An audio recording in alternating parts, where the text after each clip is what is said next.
interesting for them to see what is happening in Kolasib. Sure, sir. We will make you.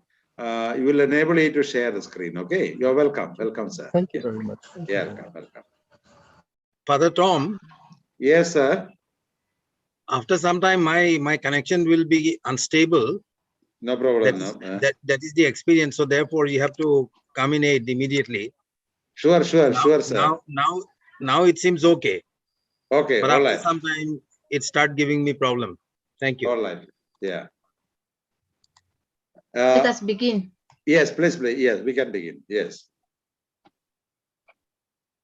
So, friends, thank you so much for your time to join this, I would say, a peace movement, Northeast solidarity, together, coming and exploring possibilities of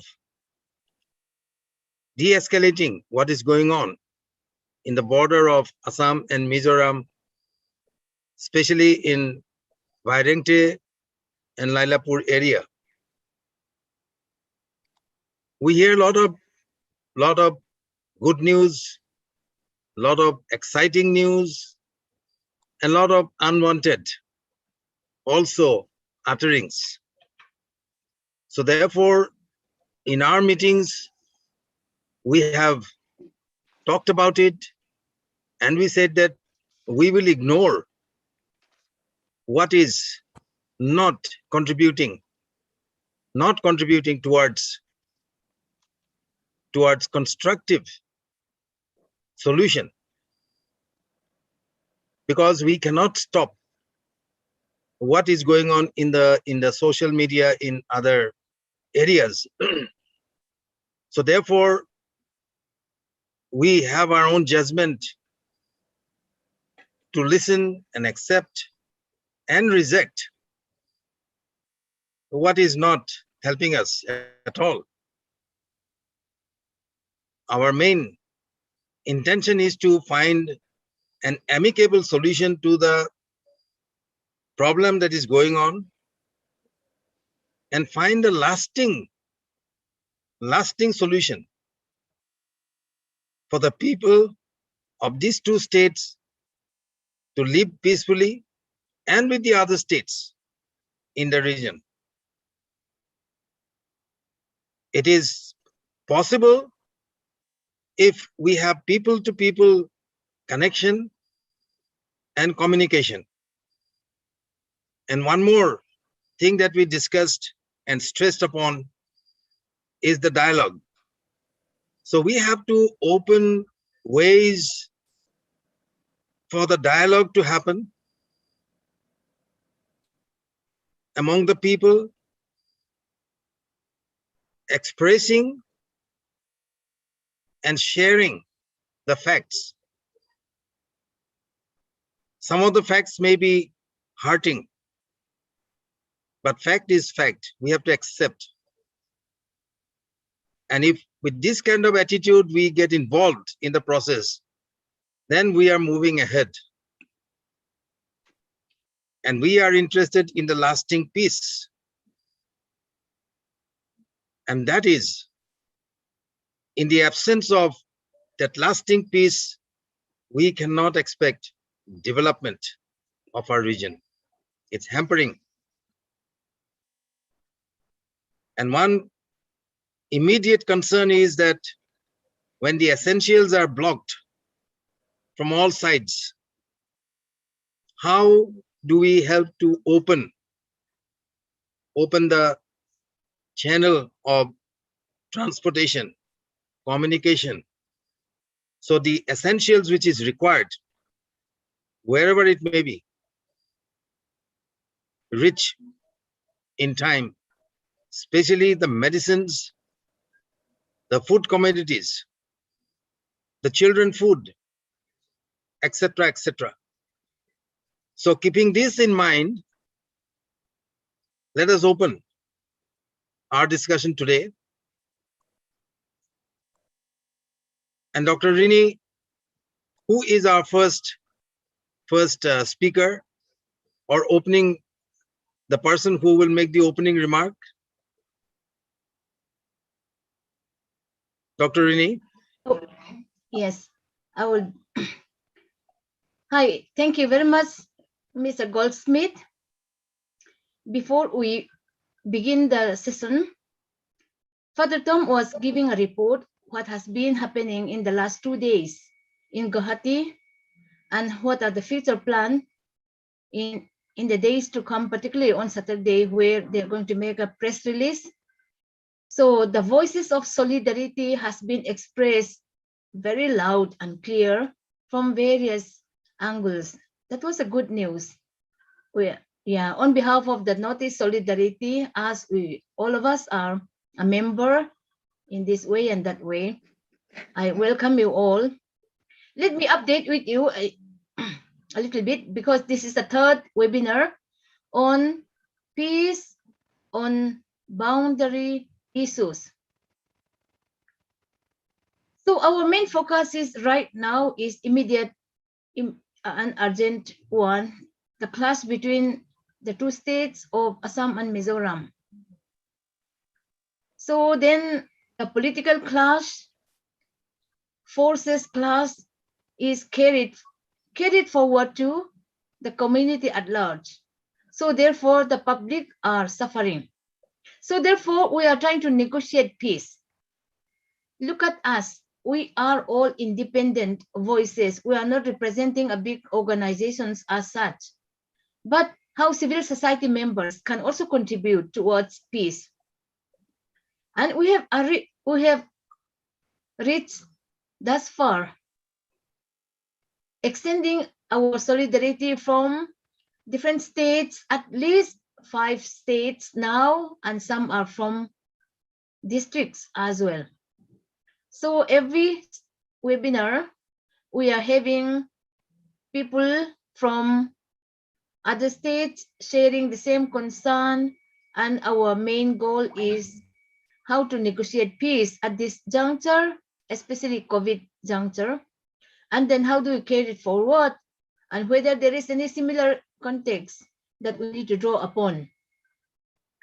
Yeah, we know our limitation. We are not government official and our voices are very small, but still we are trying our best to reach out at least to the civil society as we are. So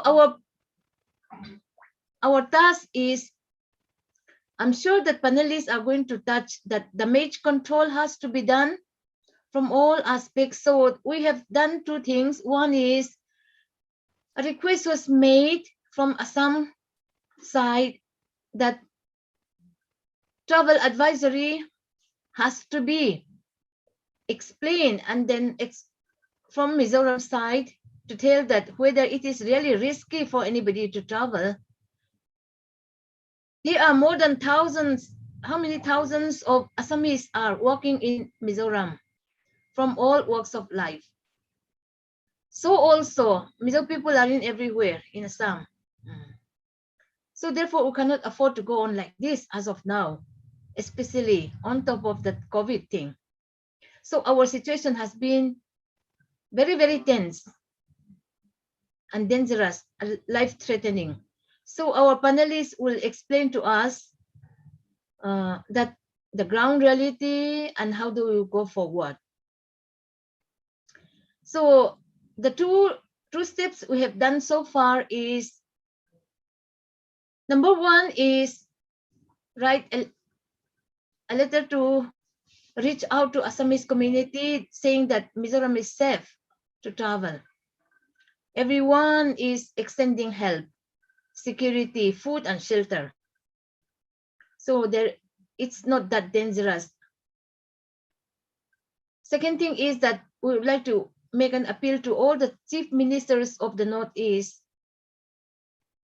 to be in partnership with us and to extend that humanitarian need has to be extended.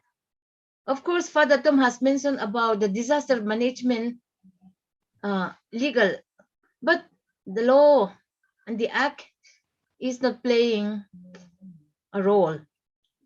So at the end of the day, we are all suffering. So today we are going to have a very helpful and meaningful discussion.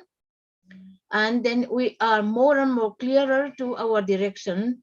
I'm sure that this meeting will help us to carry on our future course of action. All the best. Thank you very much.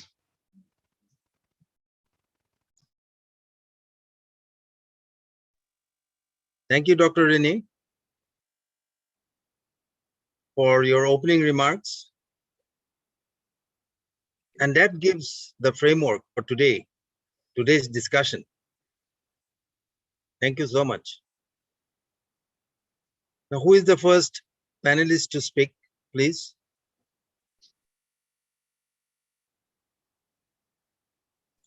Mr. Angtong from Karbi. Hello, Mr. Angtong, are you there from Karbi Anglong? Mr. Angtong, Ingti?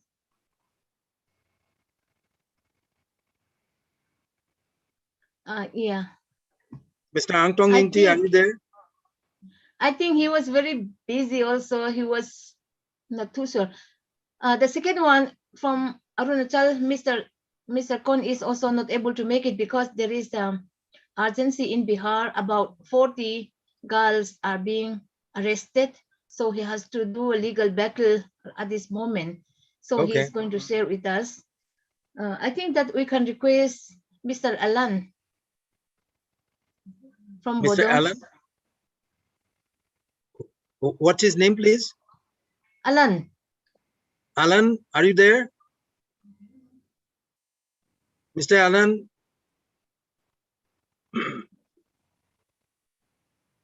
Hello? Okay, I think that we can go to the other panelist, Dr. Sairenga Silo. Dr. Silo, you're welcome. Good evening. Good evening. Sir. Please, Good evening, madam, please, all of Dr. you. Silo, yes. Yes, thank you once again for this opportunity. Now, I want to concentrate today on what's happening to the state of Mizoram regarding the health issues. As I'm a doctor, I work with patients every day, and being in the hospital, there are certain things which one faces, and it saddens you, you know. Today, a friend of mine who works with the HIV patients says that there are no more antiretroviral drugs, or the ART that we call. That is the only drug that helps save the lives of HIV patients. And if a dose is missed, then we can have some other infection that can take the lives of this very vulnerable section of the society. So I speak and I just grieve on behalf of their plight today. And this social media has been a way of expressing ourselves, to have a voice heard. And we all know that there has been an ongoing war on Twitter.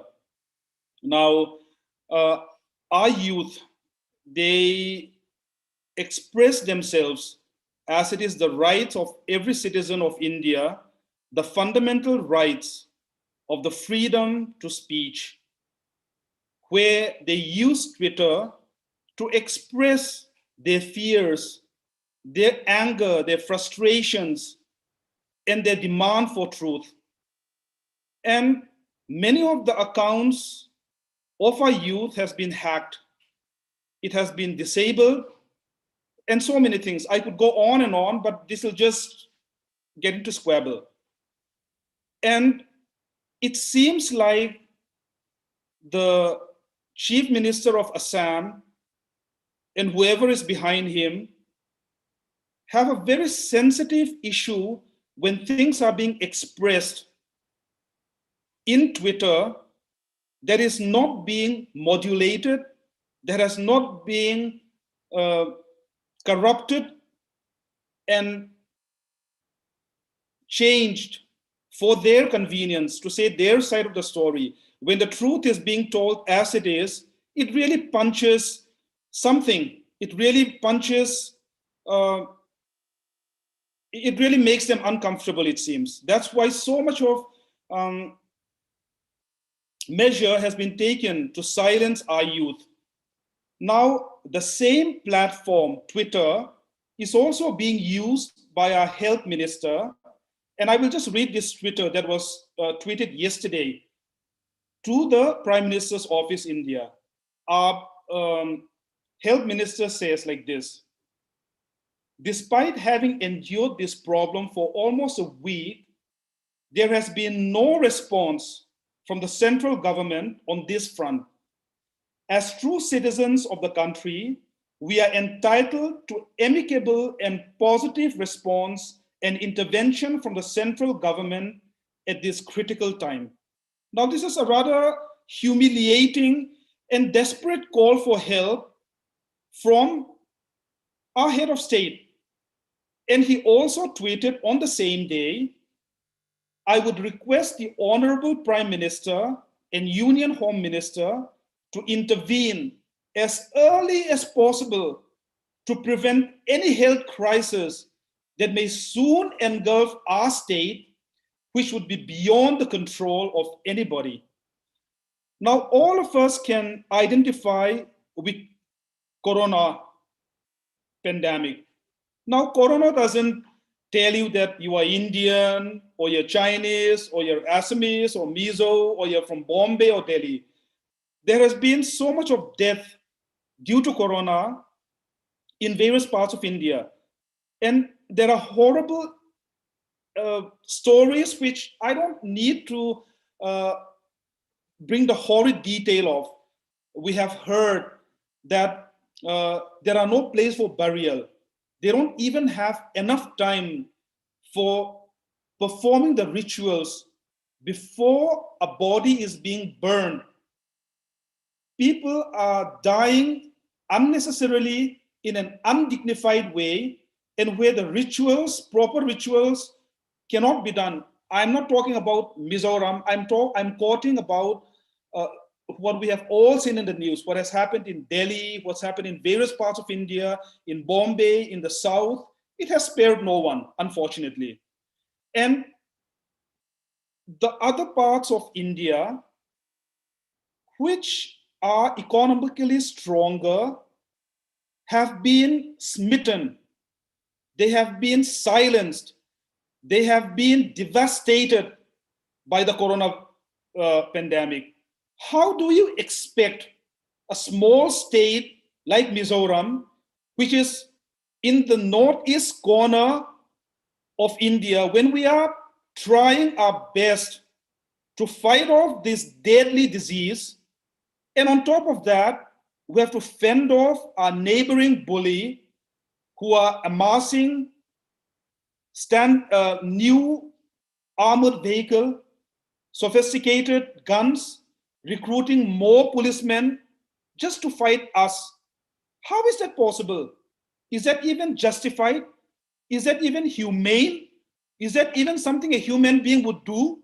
That is what I'm asking. And I would also, now the situation has become quite sad and desperate. There is this AIOCD, that is the All India Organization of Chemists and Druggists. So they have written an open letter to the Honorable Manshukh Mandavidiaji, who is the Union Minister for Health and Family Welfare. They said now the subject is that medicine shortages due to economic blockade in the state of Mizoram. I'll just read this, just bear with me. Respected sir, the All India Organization of Chemists and Druggists is an apex body of State Association of Medicine Dealers of India, representing about 9.40 lakh chemists and druggists spread throughout the country. In a series of clashes on borders of Assam and Mizoram, following distracted movement on highway have impacted supplies of essential goods, including medicine, in the state of Mizoram. All pharmaceutical companies prefer Guwahati, Assam, as primary stock and supply destination to all East and Northeast states, including Mizoram. Any natural or man-made blockade disrupts supply and availability of medicines in Northeast India. Mizoram State Chemists Association has urged AIOCD to convey to the central government the alarming situation might take place if no supply of medicines is restored to Mizoram in the current pandemic. AIOCD earnestly requests Your Honor to kindly intervene and ensure supply of essential medicine to Mizoram. Now, this is just talking about the medicine from a very big organization who are genuinely concerned about the situation that is taking place in Mizoram right now. And now on news, in printed media, on television, the Chief Minister of Assam has put it, he says that there is no economic blockade from Assam into Mizoram. Now that is all saying it, but the reality of the fact, what is not being said, what is actually happening is that not a single truck or lorry has entered the state of Mizoram for more than a week since the 26th of last month, that is July. It is really sad. So now we are talking about peace. We are talking about bringing out the truth. When we see such injustice, such act of cruelty that is happening right in front of our eyes, how can we keep quiet? How many more lives must die so that whatever agenda is being held by whoever is responsible for this diabolical, for this inhumane act, who is responsible for all this? Now, if you turn on your phone, before you talk to anyone, there is a message, there is a warning rather, that is being said by a nice lady with a nice voice that says that India is fighting the corona pandemic. Do not go out unless you have to. Take your vaccines, so and so. All our vaccine supplies has been blocked. During this pandemic, when it is the direct order from the Prime Minister of the country not to go out, how come the Assam police came and invaded Mizoram? What is so urgent that it cannot wait?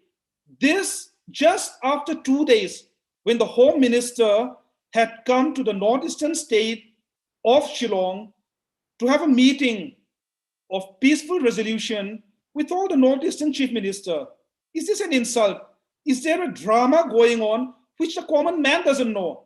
Because for me, being a doctor, I can just go to my patient and tell them that, oh, okay, the vaccine hasn't come. We don't have the oxygen.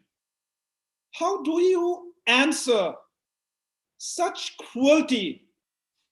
Of course, we Indians, we consider ourselves lucky that we have a very strong leadership. But what good is a strong leadership when there is no justice, when there is no mercy? So I just want to ask these questions. When will all this cruelty to humanity end? When will the truth be told, unadulterated, not manipulated, but the truth, not half-truth, but the whole truth, and nothing but the truth? When will this be told in the national media? When will this be told for all our brothers in the other parts of India to listen? And when will this be told to the rest of humanity in the different parts of the world? Because all of us are fighting this coronavirus, this pandemic, but more cruel and more dangerous than the pandemic is the pandemic of hatred, is the pandemic of lies, which needs to end now. For that, we are a small group. I am a small group. In the sense, I'm a very small individual, but I'm raising my voice on this act of injustice so that justice will prevail, the truth will triumph, and humanity will be brought to a point where all the human beings can be humane again, especially regarding this economic blockade, the blockage of essential drugs, of life-saving medicines and oxygen, all these things. So I am not angry at anyone. I'm not shouting at any person for that matter, but I'm angry at the situation. I'm angered by the hatred. I'm angered by this insensitivity.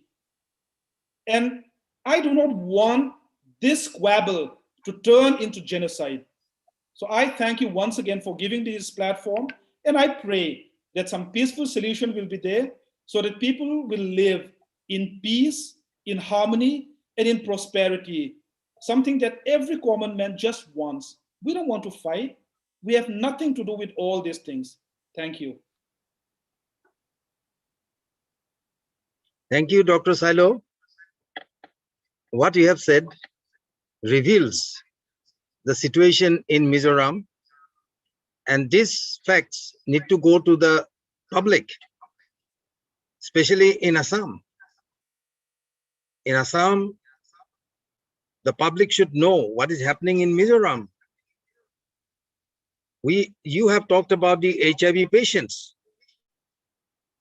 HIV patients have every right to live and get the right medicine at right time.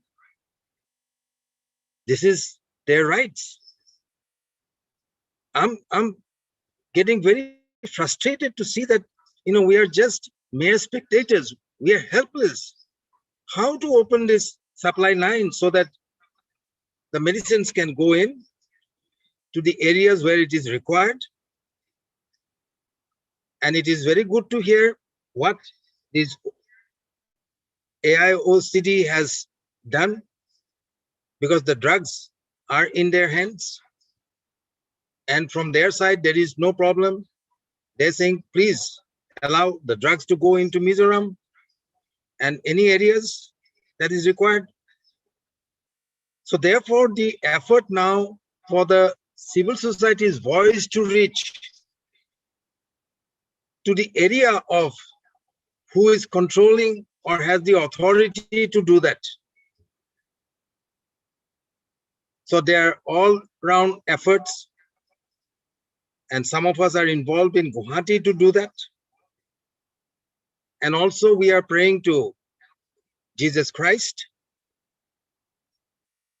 to open the way. And that is what we can do at this point of time. Thank you so much for your sharing. Thank you so much, Dr. Silo. Thank you. Who is our next? Yes, please. Dr. Christopher. Yes. Next is Yeah. Dr. Christopher. Sir, one minute, if you allow me, permit me. Yes, Father Tom, please. Yeah, Dr. Silo, I am simply speechless when you narrated the fragile situation in Mizoram. I want to assure you our support. What our support? As you said, we are all individuals and we are small people. But we are citizens. I have a suggestion. You spoke about the need for medicine. We also took up for discussion in our meeting today. Perhaps our voices to be heard. We may have to change our strategy. I am supposed to respond towards the end of the meeting, but then I felt that I need to respond to you because this is really very urgent. And I think our persons who are the participants who are in this platform also can suggest we need to restore medicines life-saving drugs. A doctor is passionately appealing, imploring, only that he did not hold his hands. I would hold my hand on behalf of Dr. Silo and on behalf of the people of Mizoram. If you want us to kneel down, we will kneel down. We will appeal. And I think this appeal need to go at the earliest. And I would also request Dr. Silo and others, the concerns that we are addressing today, let us not simply listen and go. Can we make a video? I think most of us are able to do that. 1-2 minute video. Now, Dr. Silo says there is a need for intervention, immediate medical, even maybe tonight itself. Can we make a video and send it, I mean, in the Northeast Solidarity group, whatever way we are able to, some of you may know how to make a video with the app and then even simply recording on your video. We will, if there is a Twitter war, there is a Facebook war, we will make all our possible means to reach this to maximum number of people so that an intervention will be there. Over to you. Sir. Over to Thank you, you. sir. Thank you, Father Tom. Thank you. The next panelist is Mr. Christopher. Christopher, are you there? Yes, I'm here. Yes, Can you hear yes. me? Please Okay. take your time. Please take your time. You can see that I'm here on screen. What I'm going to do is, instead of you looking at me all the time, I will share a small PowerPoint presentation as I speak. Sure. You're welcome. Just to make things more interesting for everyone. Yeah, you're welcome. Here we go. I wonder if that is clear. Just a second. Okay. Now, we know that the National Highway 306 goes from Silchar. I mean, it goes from beyond Silchar, but then between Silchar to Kolasib, it's about 90 kilometers, and from Silchar to Vairengte, it's about 50 kilometers. And the picture that you're seeing is the highway that is passing through Kolasib. Okay, and this is the site that is going to greet you when you are able to visit us. Now, today, after I got Madam Reni's call yesterday, I said, let me go out and, take pictures and see the condition of the local markets, the petrol pumps, the house construction, which are, held up. Okay, let me talk to people and get back to the group for the report. Now, the only thing is I'm not very good with video. I'm a photographer. I'm terrible with video. So you will see some photographs which can tell you some story if you look into them, and you'll have to look at them a little deeply. Okay, the first two photographs on top, I visited three local markets. One at the north of Kolasib, one in the sort of the center of Kolasib, and the third, it centers, as the town is, elongated. And one is where the main market, where all the products come in bulk from Assam. Okay, usually on Thursdays and Fridays, and then Mondays and Tuesdays.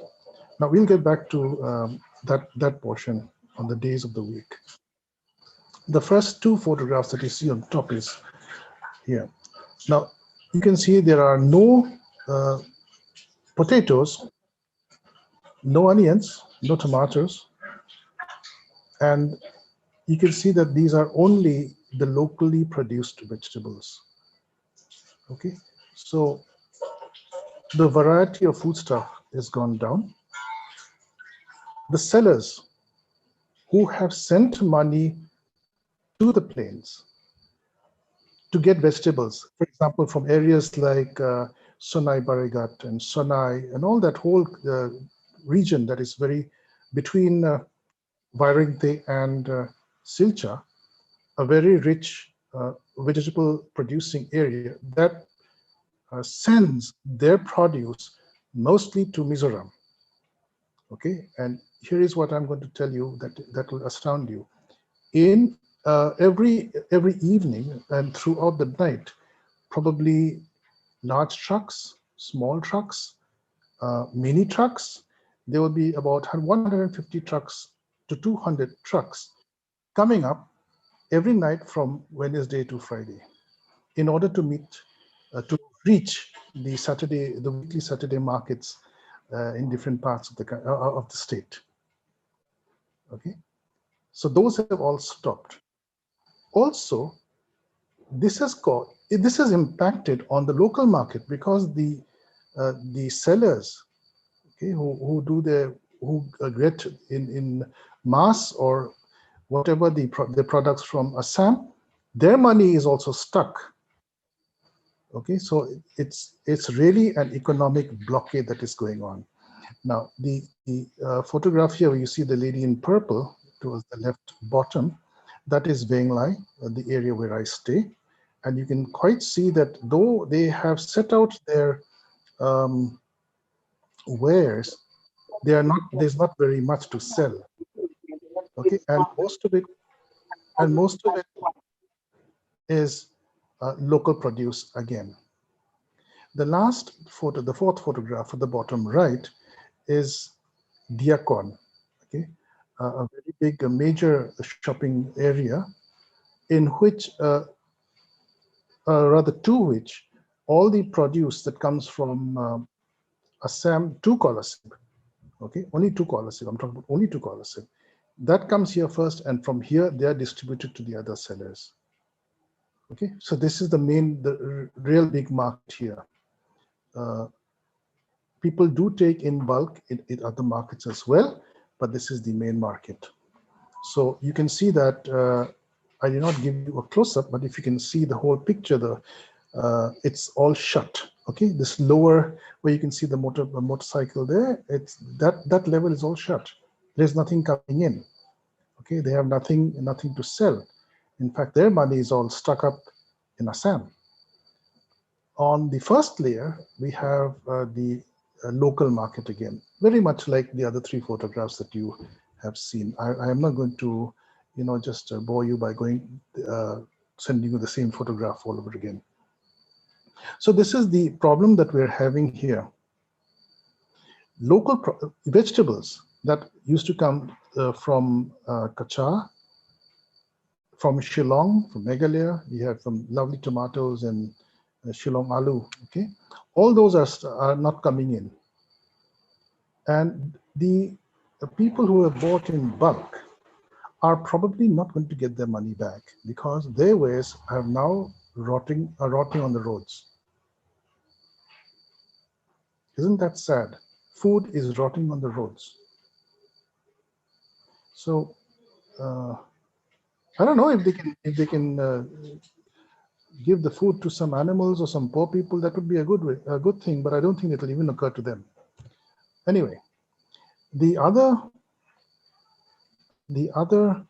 aspect that I looked at was the fuel crisis. Okay, now the upper two photographs are of a private petrol pump towards the south of Kolasib, and the lower two photographs are of a petrol pump that the government petrol pump that is in Venglai. Both are on the main highway 306. Now the reason for the upper petrol pump to be closed is obviously they have no fuel. Okay, all the vehicles are held up. And the reason for the lower petrol pump to be able to sell a little bit of fuel is because one truck came on Sunday through Tripura. Now having a sort of a pathway through Tripura to get supplies, what the people of Assam have been instigated to do is, even though we say there's no economic blockade and we're not blocking the roads, the person in Dispur is not doing it. His cohorts on the ground are blocking roads not only between in Kachar district, but also the roads going to Tripura now. Now, I will not stoop to repost Facebook photographs because those are photographs which I have not taken. And then someone will say those photographs are photoshopped and doctored. These photographs that you're seeing today are not photoshopped. They only photoshopped because I cropped them. That's all, just to show the effect. Okay. Now, the lower photographs show you that these two-wheelers and auto rickshaws, they're getting rationed at 3 liters every time they come in. And this is being controlled by the village authorities. Okay, they have a small quota in which they can give. They are not allowed to give more than that. And all the petrol, all diesel is being controlled by the district authorities, the DC and the district civil supplies officer. I contacted the DCSO today, very good officer friends. So he said we have got no cooking gas supply, no LPG. So what then? If someone, we have a very good supply of LPG, okay? We have a very, very good supply of LPG in Kolasib district and in fact, throughout the whole of Mizoram, okay? This is just for you, just for information, and it is something that is, that it counts. I'll just share it to you. Mr. K. Lalrin Liana, who is the minister, or the Food and Civil Supplies minister, is from Kolasib. Okay, so he ensures, he does his best to get all our supplies, the rice, we'll come to those also, okay? The rice, the fuel, the LPG, that's all in his book, rather in his care. So he makes sure that we get a good supply throughout Mizoram. The problem occurs when people are instigated, I will keep repeating this, to stop or to block the supply. Whether it is in Kachar district or along National Highway 306 or through Tripura. In fact, the people of Tripura are also now suffering. Okay, there are reports from their channels in Tripura that supplies even to Tripura are being blocked because the supplies, some of the supplies are going through Tripura to Mizoram. Okay, so it's nice to see it's nice to hear a person speaking on national television or on Twitter, that he is, there's no economic blockade. I wonder what the people who are operating for him are doing. Now, there is also a railway line that comes into Mizoram. And till now, that railway line is up to a small little town of Bairabi. Okay, that is also within Kolasib district. That railway line at somewhere in Assam has been damaged. They have removed the tracks. I think we know this already, but I just want to know, put it into my presentation as well, so that no one says that you missed that out. So what they have done is they have removed the tracks, and so those supplies cannot come in. So whatever supplies were on the train are going to get spoiled, and we're not going to get another set of supplies until there's a peaceful solution to this. Okay, so two main highways are being blocked by people under this instigator, and also the railway line has been damaged. I'll come to another part later. Here is where we have another problem. There's a lot of construction going on locally. Okay, houses are being built. This is somewhere on the main road in my locality. In fact, I also have a personal interest because I have a house construction going on. And now you can see some bricks are there. There is no cement. There's been no cement supply. since last week. That means probably reached on Saturday or before that, and we don't have any cement supply now. Bricks, which usually come from Lailapur and Bhaga area, cannot come in. The construction workers, a lot of them have gone back during the two Eids. Okay, so a lot of the workers are also not present. They cannot come back. So where does this impact? Where does it really impact? A person who has a house construction in progress cannot finish his construction. Okay, that's one. Workers who went home for Eid or for any holiday for that matter, they cannot come back and continue their work. And these workers are not from Mizoram.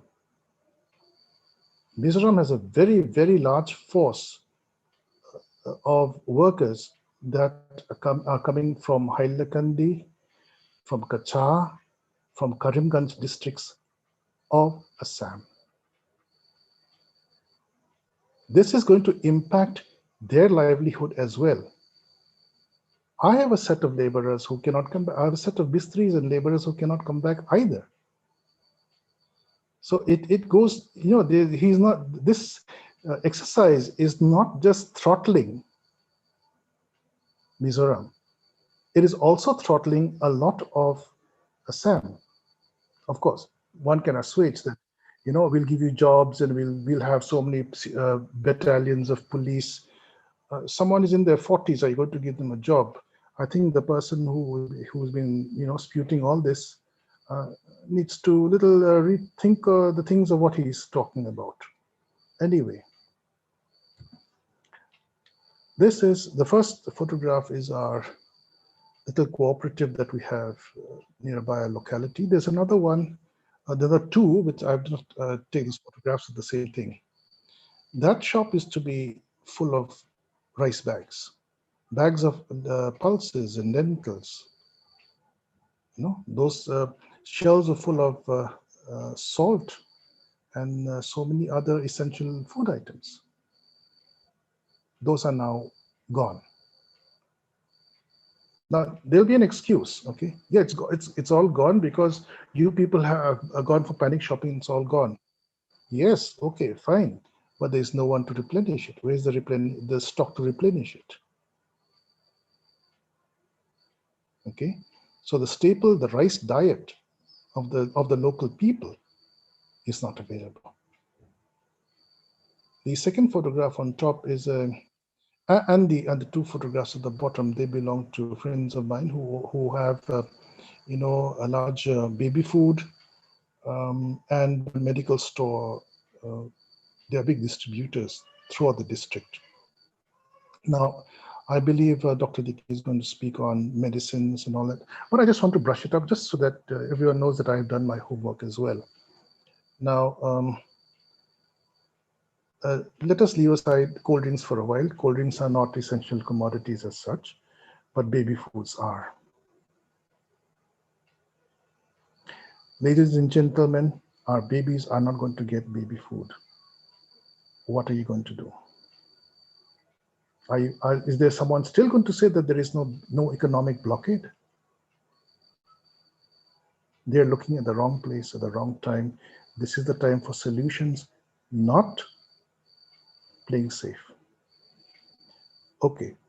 When I spoke to the lady at the bottom right photograph, the owner of Timothy Pharmacy, who are the one of the three, probably the largest distributors of medical supplies in the district. Please, again, excuse me for the other speakers. You've already spoken about it, and I'm sure we'll be speaking more about this. But again, drugs like ART drugs, even painkillers, antipyretics, which are all given to the patients who are under care for COVID positive patients. Vitamin C, those have all been depleted. So there's, it's like Dr. Silo was saying, we are looking at a big humanitarian crisis in the making. Okay, someone says that, okay, we're sending you a truck full, and the truck comes in, it's not going to be effective. We need to work longer, harder, and come up with better solutions than just empty promises on Twitter. Ladies and gentlemen, I don't want to insult anyone. Twitter is for twits.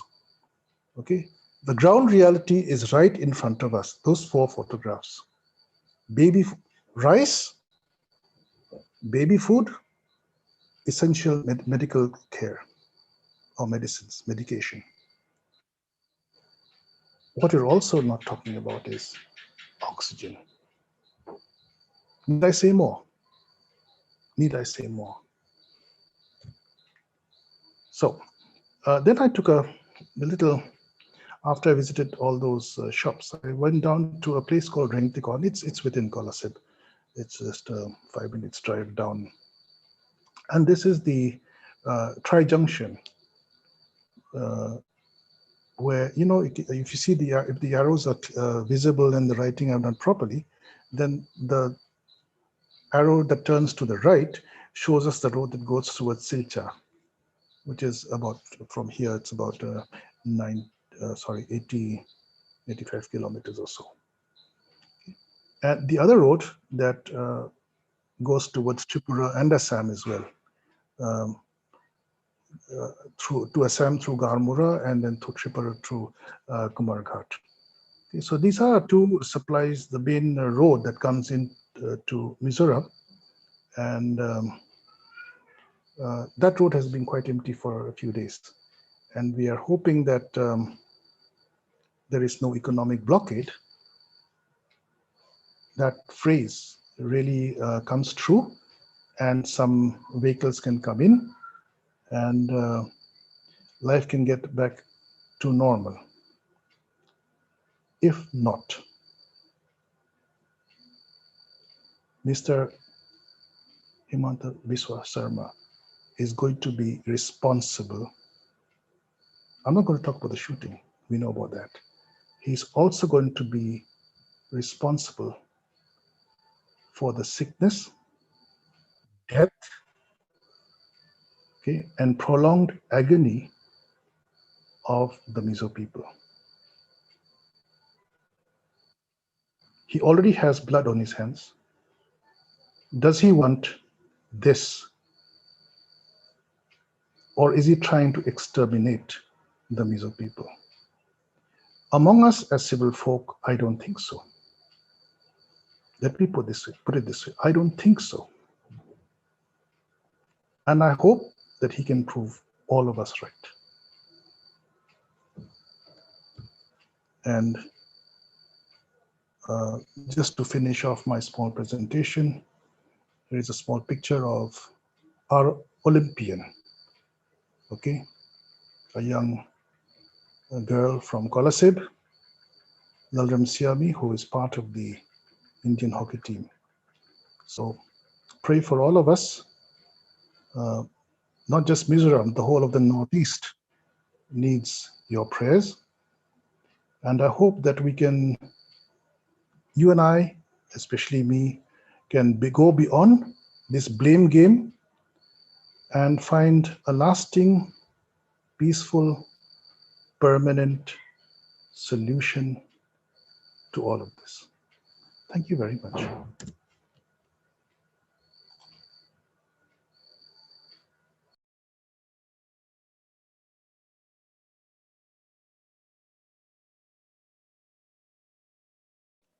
Sir Goldsmith, please unmute yourself. Sir Goldsmith, please.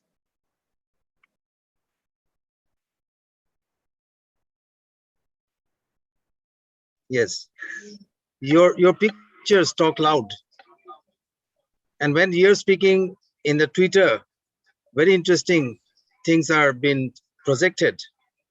Opinions are shared, strengthening what you're saying. And this is a situation nobody wants to go through in 21st century. And in this year, 2021.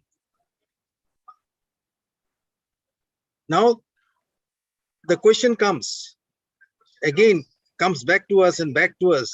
What do we do as a civil society group? And one in the chat box sharing that, we need to unite. Yes, we need to unite. We need to come together. Bury all our differences, rise to the occasion, come, join hands, and do things that is going to improve the suffering and bring peace to this region, a lasting peace. That is what is required. Thank you so much, Mr. Christopher. And the next panelist, please. Who is there? Miss Rodiki Mar, young woman scholar. Hello, Yes, everyone. yes, Good evening, yes, sir. Good evening, yes, ma'am. Miss Thank you so much. Wadiki.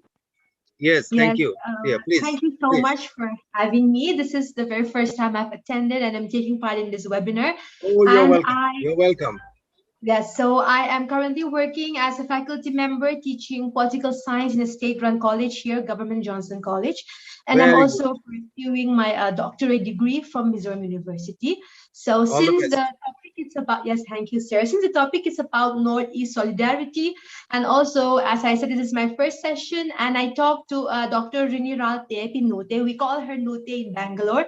She was our big mentor, big guide in Bangalore. So she told me to highlight issues and to highlight the really good points relating to how, even though there is a lot of tension at the borders, I know it's like we're at a war zone. Everyone feels like this could be the start of a Cold War phase in India. But actually, I want to talk on the perspectives of unity and diversity, how we are actually still so united, and the small things, but the small, big things which are actually happening in the context of Assamese and Mizo community within Mizoram, so that maybe later, even when we talk about border issues, it can just, border issues are just staying at the political level. It's going only from the laws to the doctrines to the ancient history and so forth, and also sticking to the economic aspect. But actually, when you talk about politics and economics, the biggest contributors and the people who suffer the most are actually the civil society, the civilians, people like you and I. So even in this aspect of border tensions, we know now we have economic blockage, and this economic blockage, though to some extent, the Assam institution, like I said, I'm not going to brand any person or any community, because we are not having tension areas because of a specific community. This issue is not because of Mizo and Assamese people not getting along, Mizo and Assamese people not respecting their culture, their identity. Of course not. Since Mizo and Assamese, even though we have different culture, different traditions, and sort of different heritage, we are all Indians. And we know that India is united in diversity, unity in diversity. And of course, Northeast is of course called the Eight Sisters. And Northeastern region is not called the Eight Sisters for no reason, because Northeast India has always been united on a common front. So even in this aspect, I think we should, not here in this platform, but in general, I think we should stop generalizing between Assamese people are doing that, Assamese police are doing that, Mizo people, Mizo government, Mizoram Sarkar is doing that. And I think we should put our focus on the institution. So in this aspect as well, the institution is really playing with our minds. And here in the context of economic blockage, of course, if there is to be economic blockage, we need a group of people to have that blockage. But those people are not doing it on their own free will. They're doing it because they're receiving commands or they're receiving message information from the institution. So even in the context of economic blockage, we used to have some chatters that Assamese people from this district, Assamese people from this town are blocking essential goods, it is not the people, it is the institution. Because once we go from the institution to the community level, when we try to pitch one community after another, we are actually destroying the unity that has been built and the unity that is existing between Assamese and Mizo people. So yes, in the context of economic blockage, a lot has happened here, right? Even me last night, I went shopping because the retail shop is open in my place last night, and I could not even get a decent packet of kalanamak and anda eggs, of course.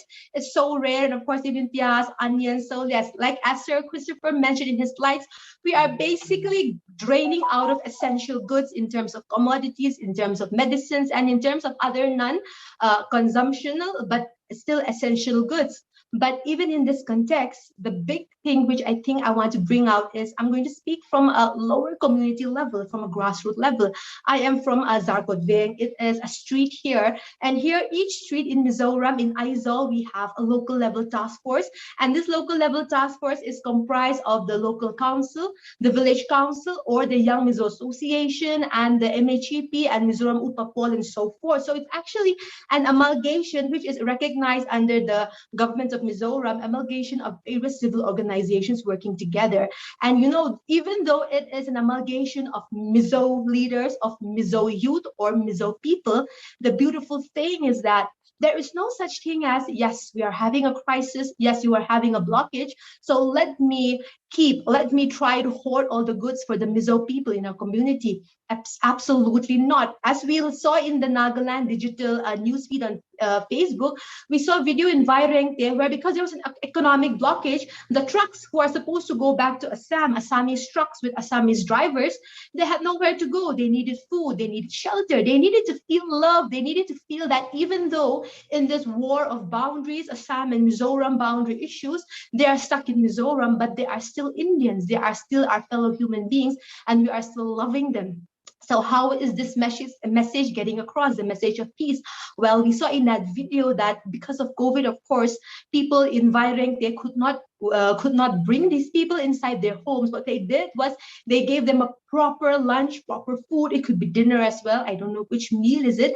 And they treated them with love and respect, even in times of COVID-19, even when Assam and Mizoram border issues is actually escalating at a huge scale. So this actually speaks volumes, you know, because we, especially in Mizoram now with COVID and with Assam institution blocking the inflow of medical goods, we are having a crisis, right? Because Vairengte is a place where the rapid tests are being undertaken to ensure that COVID is brought to some length, is sustained to some length, but still the Mizo villagers in Vairengte, let me elaborate on that a bit, because the Vairengte village are the worst victim in this case, because they are still not in a city level and they do not have enough goods, enough technology to even properly fend for themselves in case any attack or any issue breaks out again. But still, they do not see these stranded Assamese drivers as, yes, these are the ones who are trying to, you know, disunite the nation. These are the ones who are trying to steal our land.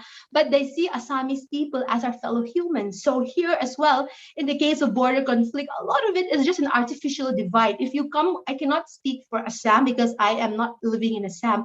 But if you come to Mizoram, you can actually see so much love. So these Assamese drivers, they're being given good food, their tummies are being filled, and they're also being shown a lot of love as well.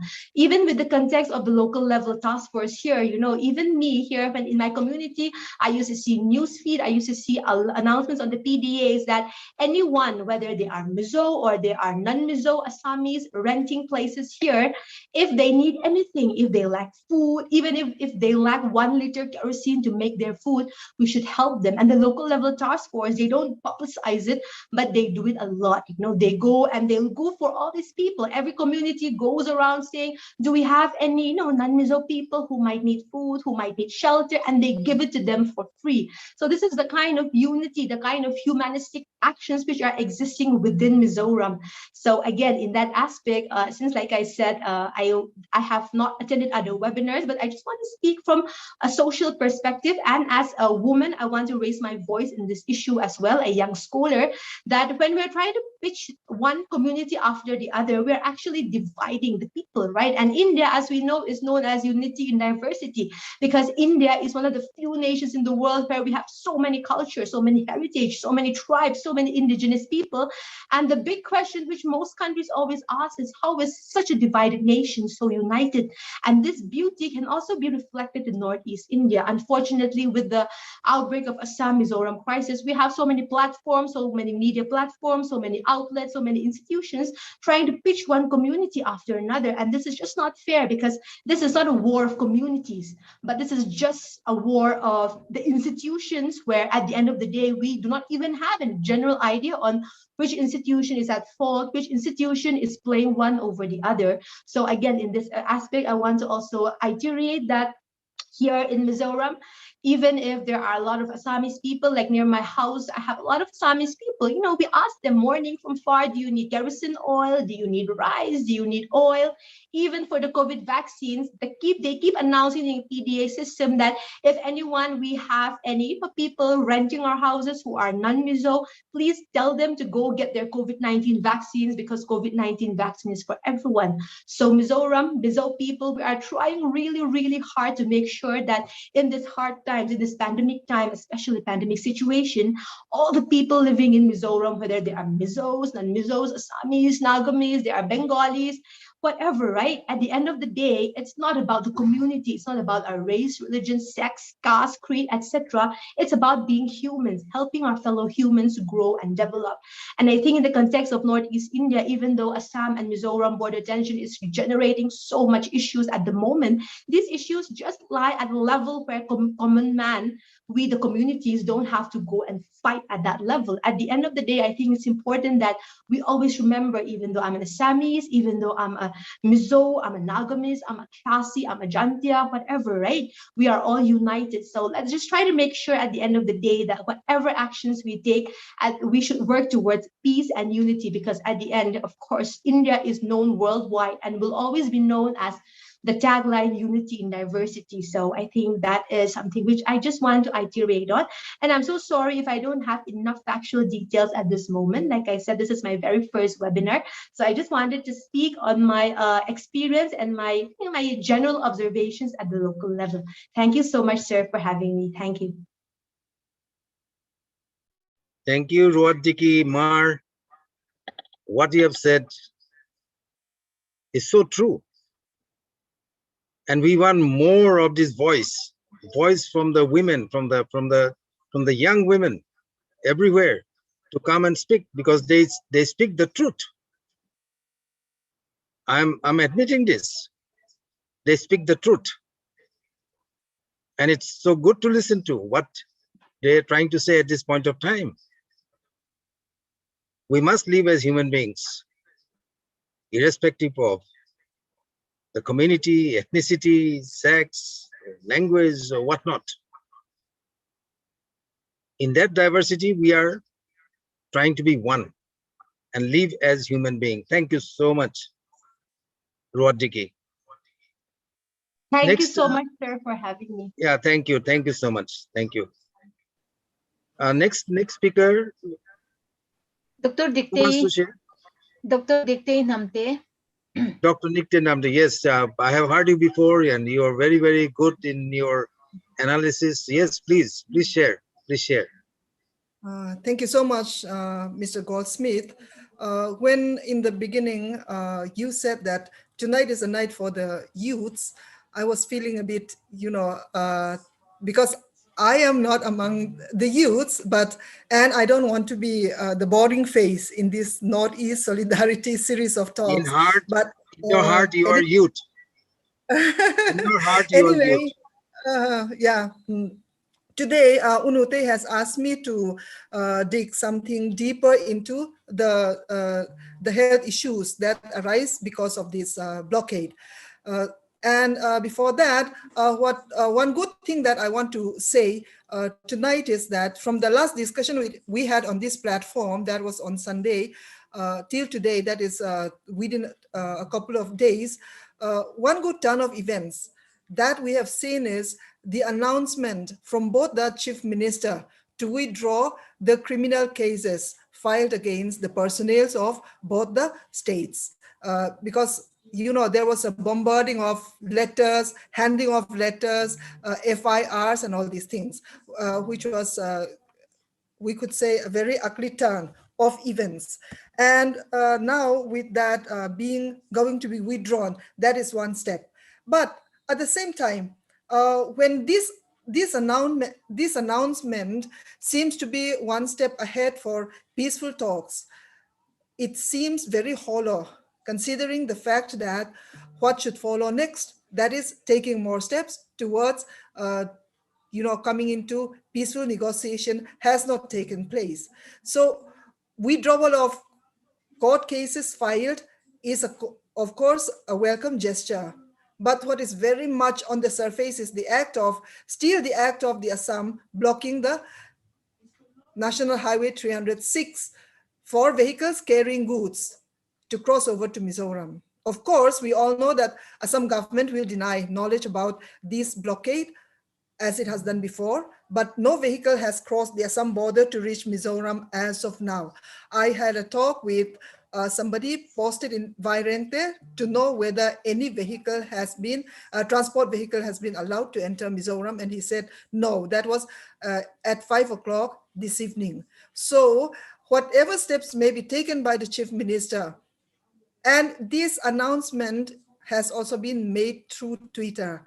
I don't know how official is Twitter. So all these statements being made in Twitter, I don't know whether we could call it as an official statement or not also. But anyway, this is what is happening. At least that withdrawal of cases is fine. But then the next step is a huge step, which has to be boldly taken up by Assam, which is trying to go for,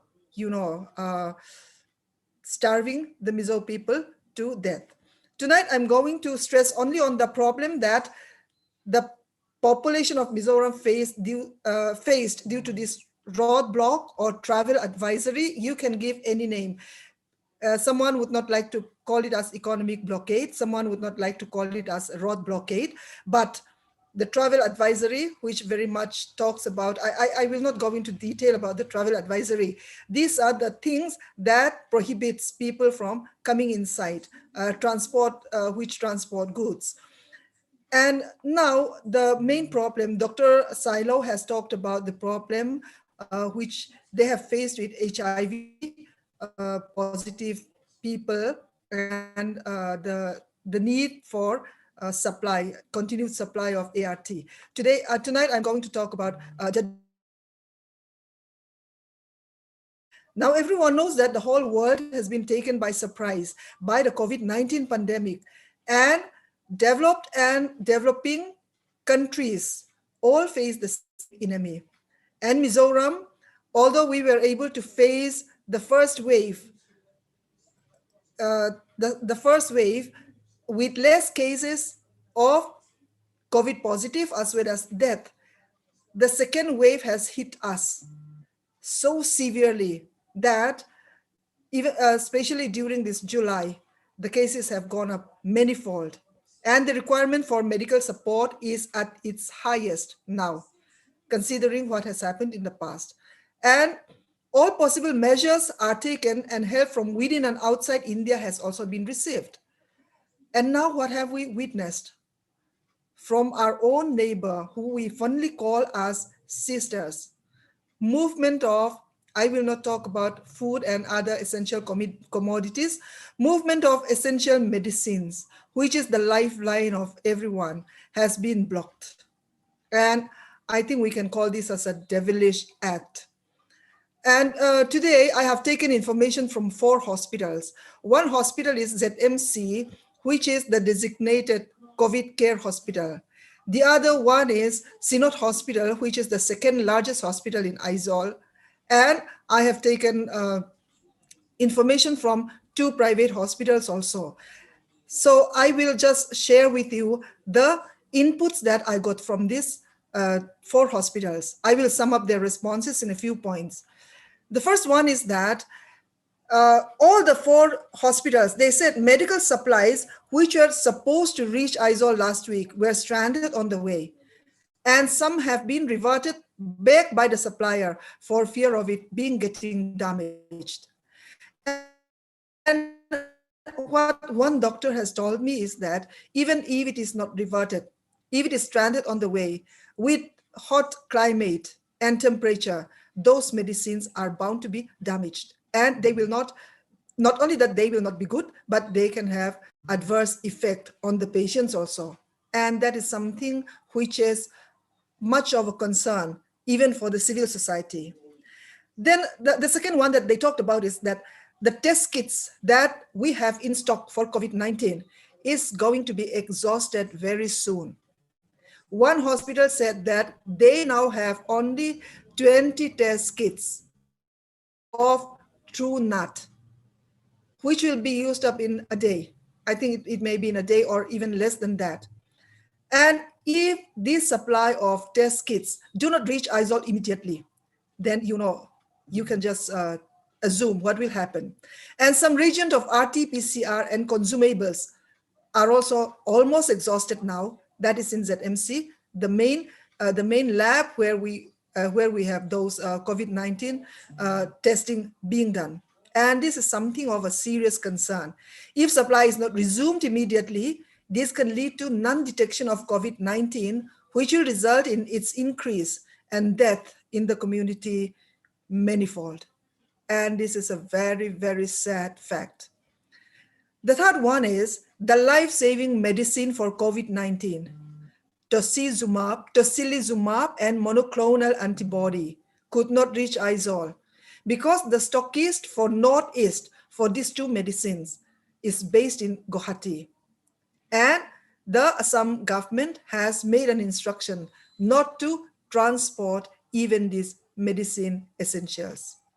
And these are life-saving medicine for COVID-19 patients. So the reality is very grim.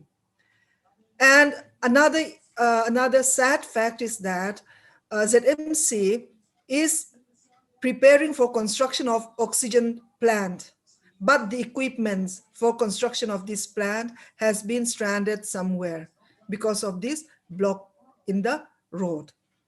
And there are also supply problems related to supply of parts, which is needed for repair of laboratories. This happens with the private hospitals, and even in cancer institutes, they said that the radiation machine that they have could not be repaired, and patients cannot take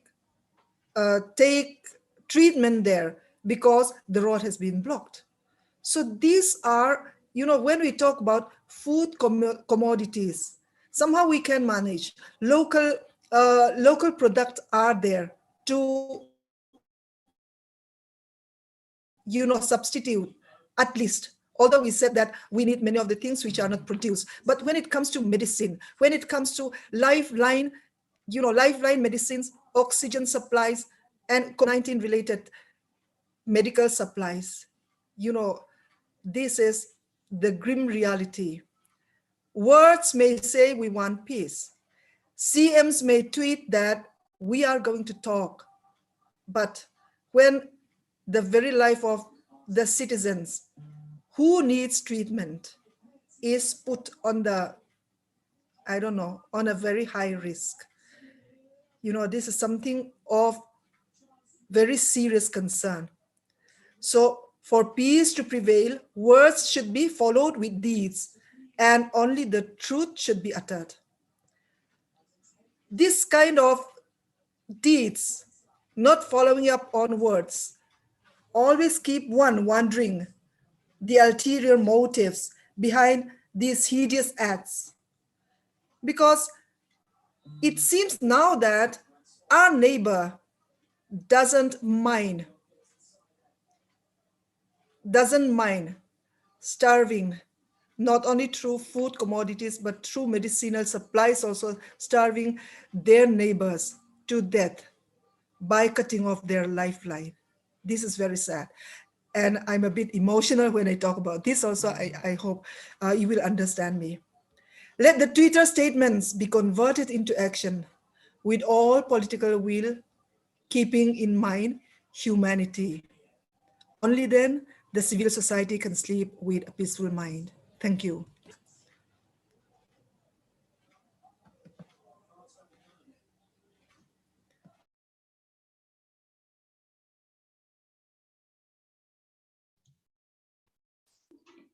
Mr. Goldsmith has a network problem. Mr. Okay. Yeah. No, I just want to tell you that the next speaker will be Dr. Diki Fanai. Same name, Okay. but surname is different. Yes. Okay. Just one comment I would like to make. First of all, let me thank Dr.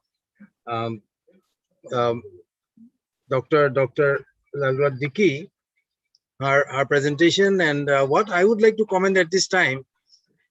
You know, I was very interested in NHAI, that is National Highway Authority of India.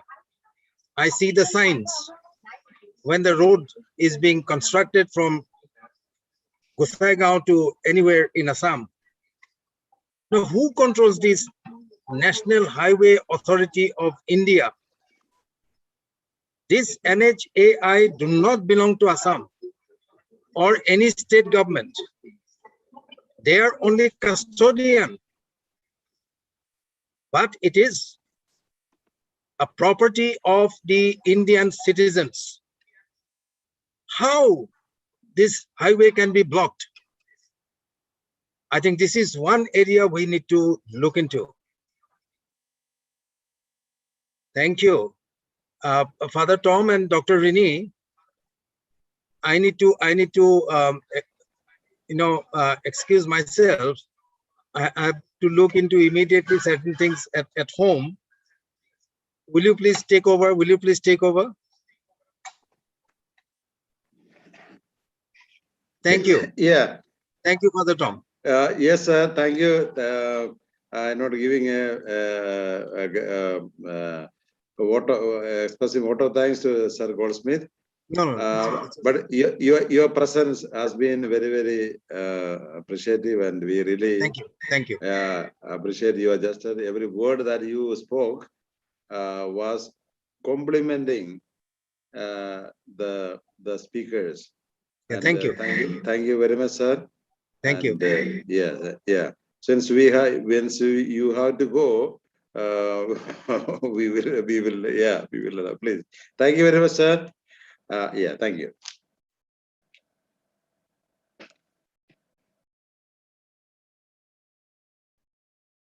Madam Rini. Okay. Before I call Dr. Diki Fanai, I would like to request Kong Agnes and Mr. Pishak to remain and participate during the discussion. That will be very good. Of course, everyone is invited to participate in the discussion. Before we do that, now I will call Dr. Diki Fanai. Over to you, Dikte. Adik. Okay, thank you, Rini. Now, first of all, I didn't know that I'm going to be a panelist here, right? I had a call from Rini this afternoon, inviting me to attend this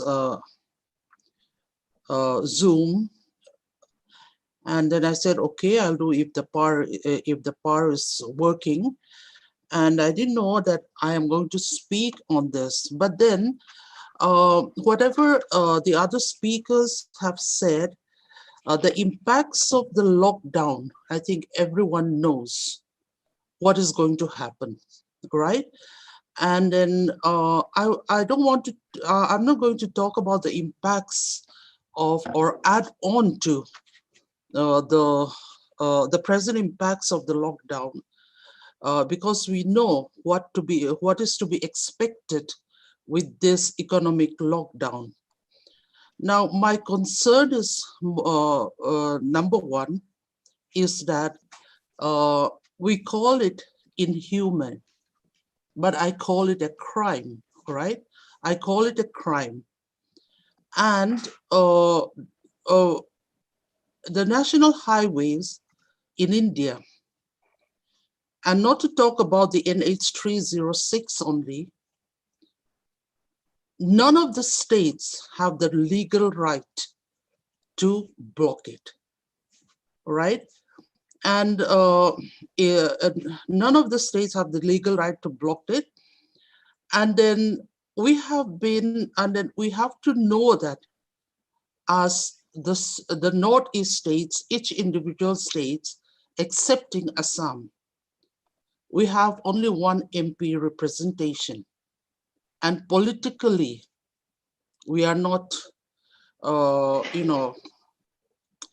that important for the central. And they know that the economic blockade is going on. The Assam government, even the chief minister, denied that again and again, but we know there is an arm wrestling behind that, and they are the ones. And then the central also know, and to these days, till date, there's no intervention from the central, right? And this is, I would say, heartbreaking.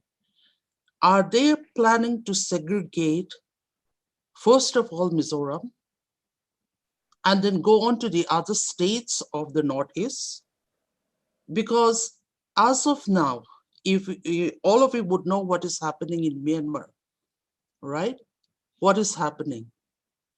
And we have been sort of reduced to that kind of a state in a country which we called India. Okay, so I don't know. I really don't know, because no amount of tweeting, no amount of official letters from official letters, no amount of exposure to national TVs, etc., till today have helped in opening up the economic blockade. So we are, I think, I don't know what is going to happen in the future. What tools do we have in order to convince those who are in authority to order the to stop the economic blockade, right? They all know what is going to happen. This is pandemic. They all know that there will be shortages of medicine. There'll be shortages of everything, even food and all that. They all know. But why are they not responding to our pleas? That is the big question. So what is going to happen? And I think this is political. This is political, and it's a very, there's a very serious hidden agenda on this. And then even coming to the, trying to solve the problem peacefully, I don't know how we can go about it. Can the civil societies of the Northeast, accepting Assam, come together, sort of make, submit a memorandum or a representation, etc.? Can we do that? And then again, I doubt, will it help? Right? All the Northeastern states, we have a long history of insurgency.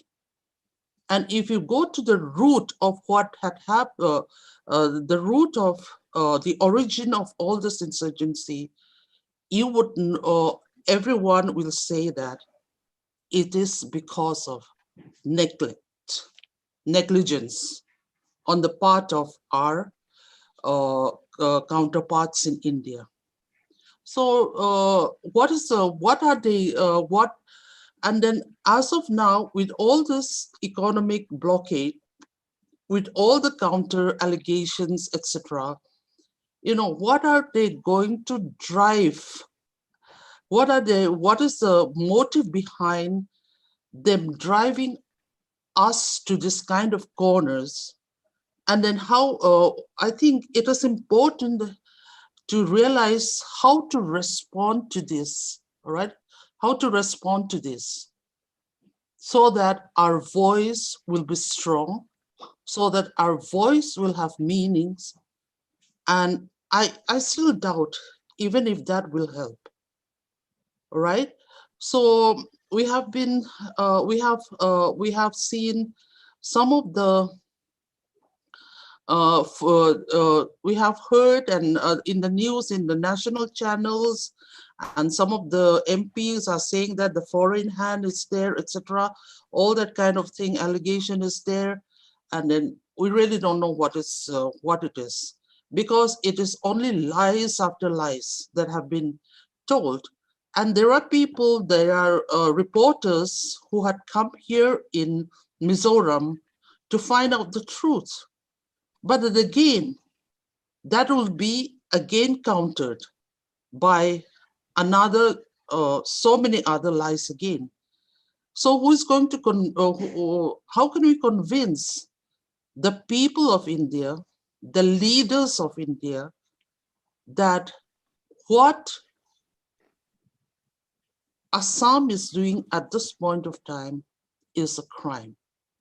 That is what I want to say, because, and then I'm also wondering, the forum being a Northeast Solidarity Forum, I'm just wondering what this forum can do about this economic blockade, right?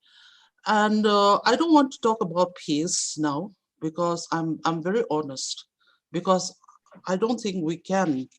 The pain that they have inflicted on us, is still so fresh in our minds. It doesn't mean that when I don't want to speak about peace, it doesn't mean that I want to attack them. But the pain is still too fresh, all right? It's still too fresh for us. And it is continuing with this economic blockade. They know, they understand, they know very, very well that this is the kind of shortages that we are going to face. And they also know very, very well that it could culminate in a number of deaths in the state also, right? But nobody has come to our rescue. Even the central government is not responding till today. So I really don't know what to say at this point of time, except that a crime has been committed against the Mizo people. And how will the other states of the Northeast how will they come to support us on this, to make a meaningful, a meaningful process of negotiations or whatever? I really don't know, because we are at our wits' end.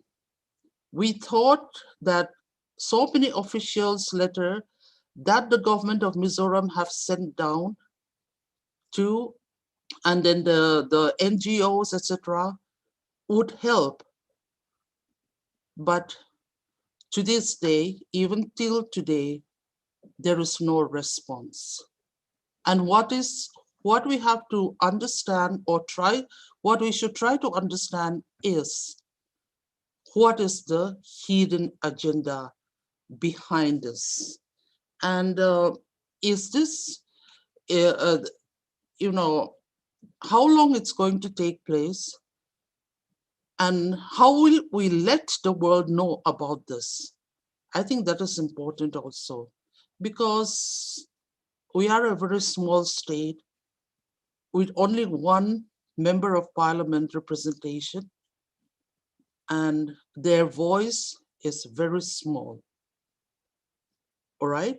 So I don't know, because we have gone through a history of this kind of neglect, this kind of being ignored, and I don't think suddenly, those negligence and being ignored would suddenly disappear, from whoever is in authority at this point of time. Thank you. Thank you. Thank you very much, Adiki. Yeah, you are bringing a lot of points. Some are very sensitive by saying that there is a political agenda. And then second one is that how can the Northeast solidarity be an instrument of bringing peace? At this juncture, I would like to report that our former speaker from Karbi Anglong are requesting the district head to give protection of the Mizo people in Assam in their areas. So likewise, they have done a lot of work.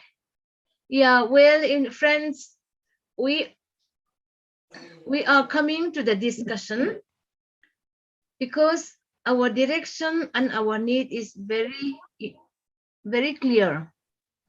I'm so happy that all of you, all the panelists are highlighting the ground reality, whether it may be food, whether it may be medicine, or whether it may be petrol, diesel, and LPG aspect as well. So you're bringing the ground reality. Thank you very much for your research and hard work. And now we are coming to the discussion. I noticed two people in particular, Kong Agnes and Mr. Pisak. Kong Agnes is from Meghalaya.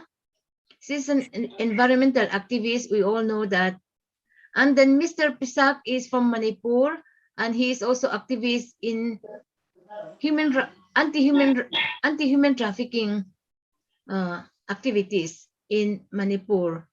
Then I will invite both of them to speak briefly of the main concern. Then after that, the floor will be open for anyone to participate in this discussion. Kong Agnes, you are here? Yes, yes. Yeah, go ahead. Yeah, I mean, I was invited into this Northeast Solidarity by a friend. So, yeah, everyone has really spoken. We all want peace, but the issues, the boundary issues are very important, which is always used to, pick on small states, but it is a concern, and they cannot play around like this every time. But yes, we want that peace should be there, and we'll always be watching. And if we unite, we can all be, we can win. This God is with us.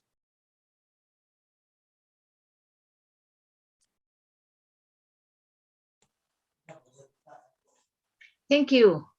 Yeah. Oh, are you done or you are still talking? Yeah. I mean, you have all spoken really very truthful, and we want the truth, and youth especially, we cannot mislead them.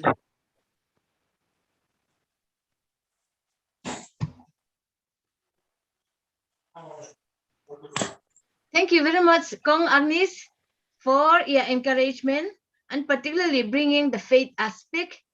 That is very, very important. That is our strength, actually. Yeah, God is there to help us. Yeah, Mr. Pisak, are you there? Now I'll invite Mr. Pisak. Yes, unmute. Yeah, thank you so much for inviting me. I'm so sorry that I was missed 2 times the webinar since I have another engagement. So, okay, now when we look into the Northeast perspectives, we have different traditions, we have different culture, ideology, and different interests and different positions. And we have also now Northeast, we should be called as just a composite heritage. That's that means different thoughts, different culture, food habits, but we are here in the Northeast and we have some similarities. Mostly all our peoples are mostly similarity, I should say, when we look into the percentage. But anyhow, that suddenly that the things was happens that border issue with between that Mizoram and then Assam. Okay, now this time, so we, for my personal, when we are going to be look into the conflict and the violence and the crisis. So now no conflict was happens, the violence was happens. Okay, now things are past.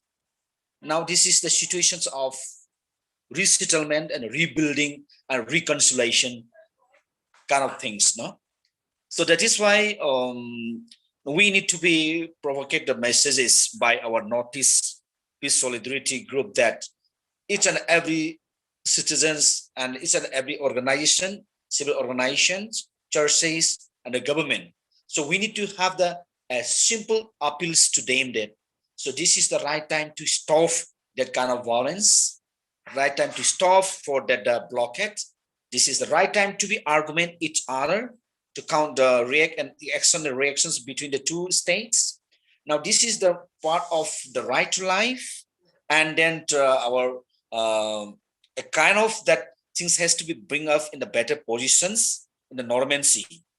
So in this context now, what's our Northeast Peace Solidarity or the board of the states or who are so concerned of this issue that a kind of the hurts words, a kind of violence things. Now it is right time to stop to mention, because if something is mentioned by the other state and the other state might be counter, and if other state is countering and other will be react on that.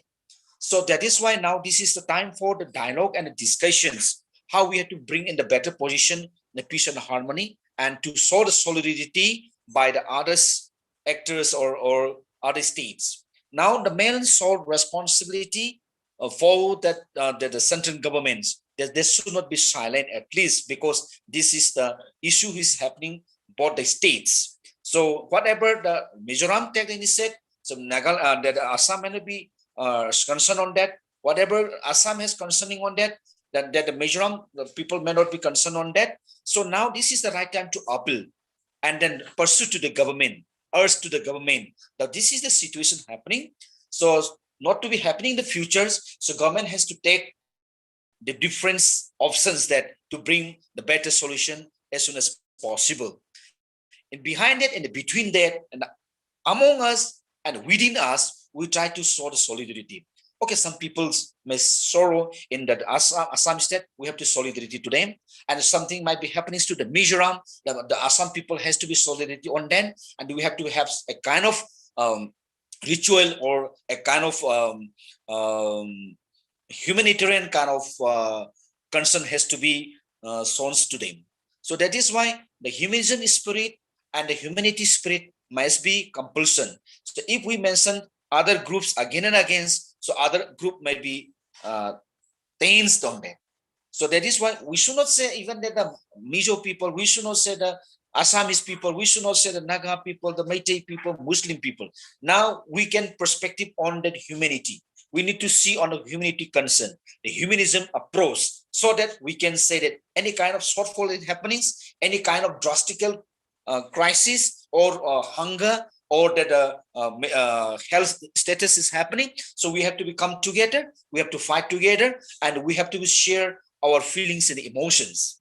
And when we are talks on that crisis in the post-conflict and then the violence, so now we have to say that if we have say some things, the mistakes against to other community. So this is the right to say that now I have done something against you. I'm sorry.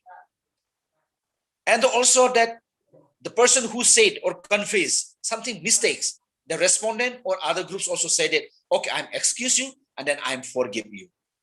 The principle of forgive and forget, that the principle has to be put into date. And we should not be harms to anybody and any persons. We should not be harms to any community or any states. We should not be harms to any persons, because that the things was, whether may be truth or not, whether may be politically or socially, geographically, the conflict or the violence might be happens, but the things was happens. Now we have to come down again. We have to stop that. We should not be more kind of conflict and the violence not be happening on the both side. So whatever I have done or things wrongs against to other community, so now this is the right time to freely say that I'm sorry, excuse me. And other party also should say that, okay, I forgive you, I'm excuse you. That kind of humanity and the moral principle and then merciful principle and the godliness quality has to be exploring and open up to the people, the both side, the both community. So that is why this is the right time to be dialogues again and again. We have to talk again and again. We have to discuss again and again. Though there is fighting two groups, two states. So there might be some neutral people also there. And there is some fighting, killing and hurting. The other people, innocent peoples, there might be mix up. The Mizo people might be in the Assam, and the Assam people might be in the Mizoram. And what they might be thinking about, what the times might be there, what maybe fear psychosis might be developed. That is why we have to see in a neutrally exploring and appealing to the civil society, appeal to the people, appeal to the government that this is the right time to stop. And then whatever any situations, circumstances happening, so we have to be comes together and we have to fit into that so that things has to be normalized. So that kind of principle has to be applies for them. Because, for example, in Manipur, that last time that NSNIM and India government, they have some kind of peace talks was a lot of gaps. 120 days they have blockade in Manipur because of talk with the central government and the NSNIM. But people are so suffering in Manipur. The gas cylinder was 1,200 and rice was 100 and salt was 50 rupees per kg. So a lot of things were, so the price so high, the people so suffer. We appeal to the government. We appeal to that kind of our underground peoples. This is the right time that people, maximum 80%, 90 people are suffer. Innocents are suffer.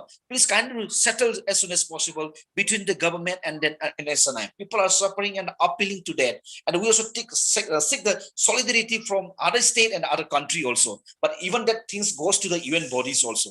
So slowly, by any means and by any process, the government and then NSNIM, they have some negotiate, and then the blockade was loose, then the blockade was open up, and then people during their time, people are sharing their own goods and items which is find at their local resources and their local availability foods and things. People are surviving, people are sharing together, and when the blockade was opened, that things comes at the normalcy. But people are not against, people are not violence to both sides, but appealing, sharing, and then we also sharing our sorrow, our sadness, our painness, and finally the things are settled for the road blocking kind of issue, though they have some struggle between the NSNIM and the central government. So in that kind of also, we can also might be slowly for the shortly, we might be suffering is there between that kind of things. And in the blockade, because of the COVID-19 issue, and the people are COVID patients are there, people are the COVID expiring parents and the children are there. We might be hurt a lot, but we should not be counter each other. That's my feelings. But whatever we have pains, we have to appeal to the government. We have to share into the government. We have to show our solidarity. We have to show our sadness, and let the people should not be make kind of things to each other. Instead of that, we have to bring together. We should not have kind of diverse words, and then statements should not be given more, because the after post-conflicts, how that things has to be settled, how the things has to be bring together, how that has to be groom up, how that things sustainability, peace, and a healthy environment has to be bring up between the both sides. So that kind of things also we have to be applying, we have to be appeal that. So that kind of dialogue, discussion, appealing, and then submitting the memorandum in a positive way and a positive motives, they will be more better, so that God will be open our heart and things will come in a better position. And finally, the things will come and harmonize, and then our crisis or problem and a conflict may solve later. This is my short appeals with you. Thank you so much. Thank you. Thank you very much, Mr. Pisak Singh from Manipur. And you are proposing our new language of life saving is humanity. That was very, very clear. In what way we do is our task. Thank you very much. So now the floor is open for the discussion. Since we have a speaker screen, I cannot see you, and some of you are having very different names, so I cannot identify also. Please unmute yourself and speak and participate. The floor is open.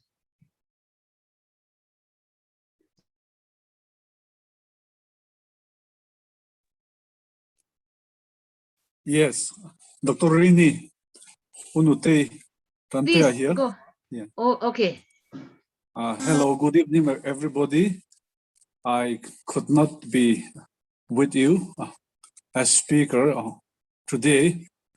What I would like to point out, the recent development today is the Union Minister for Law and Justice, Mr. Kiren Rijiju.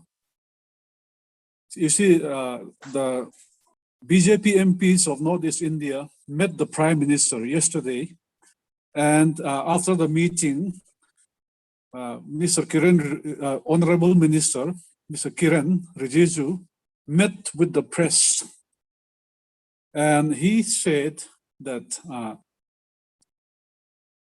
the 26/7 incident is incited by elements from outside. I think this is a very serious allegation, and this calls for national level inquiry. I think ministers, central ministers, should not say or speculate wild guesses. If it is a simple wild guess, I think this is not good for the unity of India, and it is not good for the integrity of the nation also. So I think it calls for national level inquiry. So I demand a national level inquiry on what the Honorable Minister has said.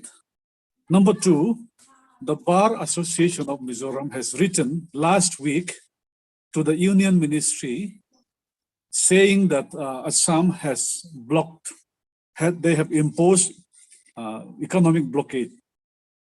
But there was no response or intervention from the Union Ministry.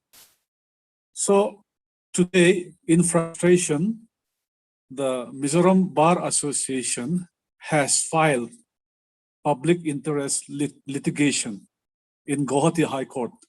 And we are awaiting what the court has to say regarding that. Now, during national disaster, like a pandemic, COVID-19 pandemic, there is disaster, DM Act 2005, Disaster Management Act 2005, Section 51 to 60 mentioned clearly that medicines or food or anything, any essential commodities, transportation between interstate, intrastate, inside the state, or between states should not be hampered by anybody. So I think what our neighbors are doing is bookable under this DM Act 2005. And the ministry's notice, which was floated on 29th of March 2020, last year, I think they are violating the ministry's notice regarding management and containment of COVID. So at the moment, what I'm trying to say is I find it very hard to be optimistic and expect the union government to intervene in this skirmish. There is no solution from Union Ministry at the moment. Can think of right now is if somebody could rein in or restrain the man in Dispur, somebody could just get hold of him and make him silent him, will happen. Immediately, miracles will happen. That is what the remark which I would like to put forward tonight. Thank you. Thank you very much, Chanti, for updating what has happened. So now I will invite any other hands, maybe at least 2 people, we can accommodate 2 more people. Any volunteer?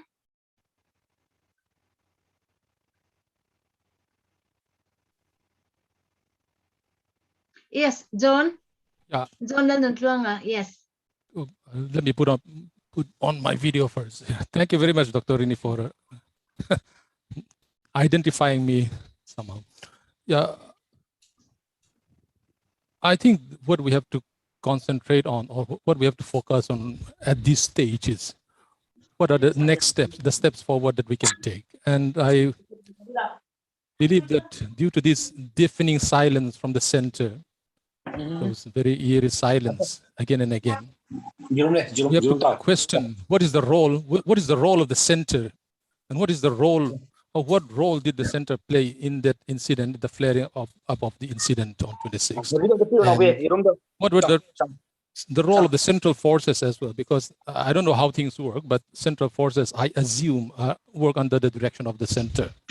So it seems like they're not learning, or maybe there is a stronger, like the previous speakers, the panelists have also spoken. There might be an agenda. There might be a very strong reason that these things are going on. Because even today I was looking at the web, and then I noticed that there is a report from the Highland Post that in Mausikar village in West Khasi Hills, there was an incident again.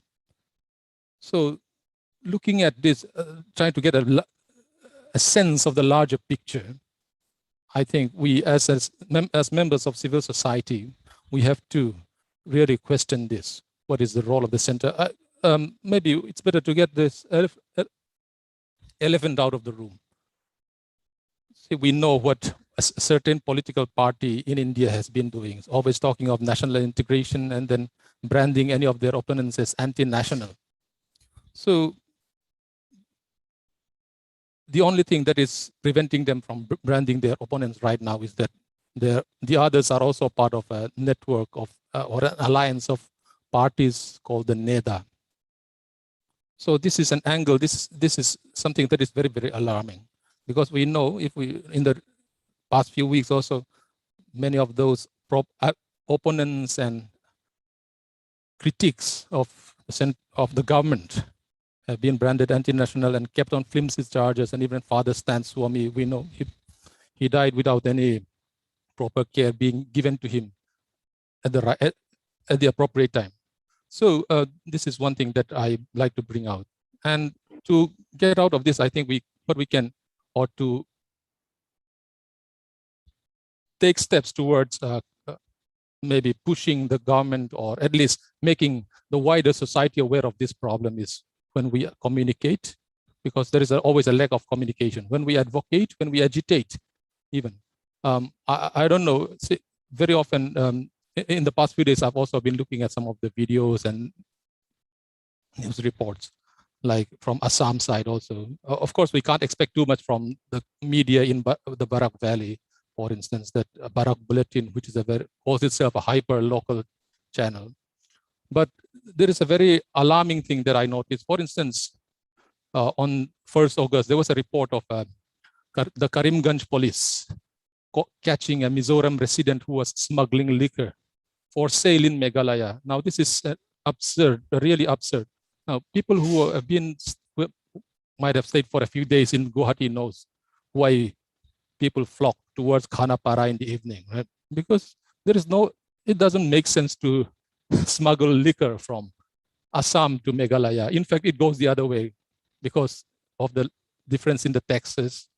So Meghalaya has much lower rates. That everyone knows that. I mean, anyone who knows Guwahati and who knows Khanapara knows that. But then the point here is that there is an attempt at besmirching.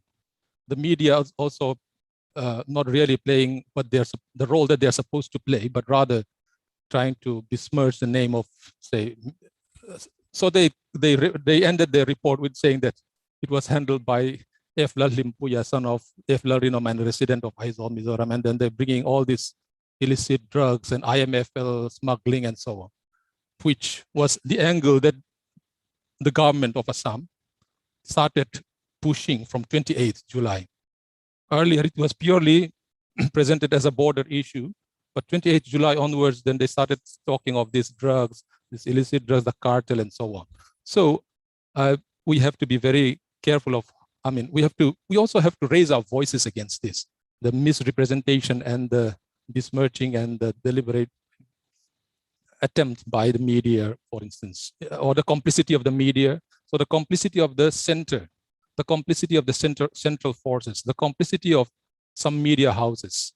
And I mean, right now, being based outside of the Northeast, I was also very agitated, but then I could not do much. But what I've been doing, so even from on 28th and 29th July, the news reports that were coming were still very, very vague. So I don't know. I'd like to believe that I played a role, but what I was doing was when that Ashutosh Mishra of India Today gave a report on 28th July that claim from Delhi, I was trying my best to bring to their attention. Yeah, to bring to their attention. Yeah. So we can bring it to their attention that, okay, there are other stories, there are the other side, and there are these various stories upon stories, layers upon layers to this. It's not only a matter of borders anymore. It's not only a matter of boundaries, but rather there are other political factors. There are other political goals that are being pushed here. So I believe that it is very essential. It is very vital that we, as members of the Northeast Solidarity, stand against these divisive forces, these attempts at polarization. So I would like to stress that part. And to do that, we can each play a small part. It doesn't have to be a big thing, but then when each of us plays our own roles, then we can make a voice, we can have a voice, we can set things in motion. Thank you. Okay, thank you very much. Before I call Father Tom, maybe one more voice in, because at the beginning some people expressed that they would like to speak also. Any voice, any other voice? One we can take one, only one so far. Dr. Lee, just a second before anyone else comes in. There's something that I purposely missed out in my presentation earlier. You know, SpiceJet have been very kind in transporting essential commodities by flight from Kolkata and Silchar to Mizoram, Aizawl, Lengpui. So I want to put that on record. You know, we should be thankful for the, little bit people who can look beyond this small conflict, who want to help in different ways.